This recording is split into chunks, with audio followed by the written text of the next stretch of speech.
کاتتان باش خیر بێ.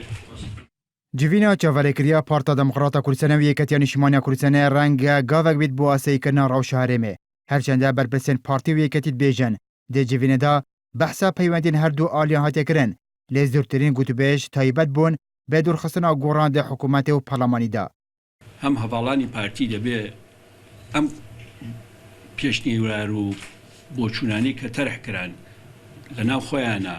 duabiryarî li ser bidin û êmeş debe biçîn legal hemû layanekan goran komal yekgirtû qise û basekan bikeynewe û ewê ke lem cewe îcabî em kobûnû bû neqlî kein bo ewan bo umêdî ewê ke cewî îcabî ewan ji neqil kein bo daxwazî bibe be merc bo da hemû layekman daxwazî menê bo eykein be merc ke kirban be merc bêguman girêkşwêre dirûst eke daxwazî heqa. Li gorî pêzanînên NRT ku ji çavkaniyên taybet destxwazîne yêketî sê pêşniyar exîne hember partî ku ev ne. Pêşniyara yekem Parleman bêhte karakirin û vegira rewşa asayê xwe û eger guherîn di desthilata seroketiya parlemanî de bêhnekirin piştî asayîbûna rewşê bêhte ecemdan. Pêşniyara duem yêketî daxwaz kiriye serokê parlemanî û wezîrên goran vegirin serkarên xwe. Pêşniyara sêyem yêketî daxwaz kiriye civîna pênc alî li ser pirsa seroketî herêmê dest pê bikin û gotûbêj li ser projeyên taybet lê seroketî herêmê bêhnekirin. Biraderanî yeketî emro hindek pêşniyariyan bas kirduwe.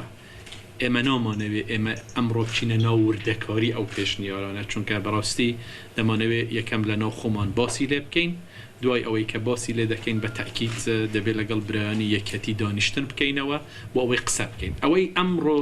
لە برادرانی یەکەتی گوێمان لێ بوو لە هەستکردن بە مەسئولیەت و حەلی ئەو کێشانەی کە لە هەرێمی کوردستان هەیە لەو چوارچێوە ئێمە وەرمان گرتووە. هەرچەندە چاڵا ئاسێمایە ناکۆکیان ناوبەرە پارتی و گۆڕاندەیە و جivîncî تایبەت بوو بێ ئاریشەیە لێ گۆڕان ڕاگەهاند هایدارê pêşniyarên yêketiyê nînin û gohrînan dê çi pûsta de encam nadin. ئێمە ئەو پێشنیاسەی کە یەکێتی نیشتیمانی کوردستان گوای داوێتی پارتی دیموکراتی کوردستان ئێمە ئاگامان لێ نییە و ئێمەیان ئاگادار نەکردوێتەوە ئەبێ ئەو بارودۆخە ئاسایی بکرێتەوە واتە وەزعەکە وەکو پێش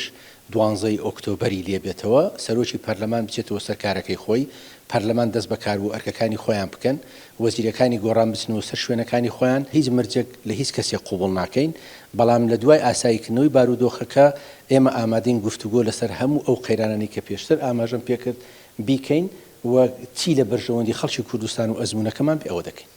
بەرپرسên یەکەتیت bêjin pêşniyarên nû bi tinê gel partî de behs kirîne û pişra lêgel sê aliyên din de dê gotûbêj bikin.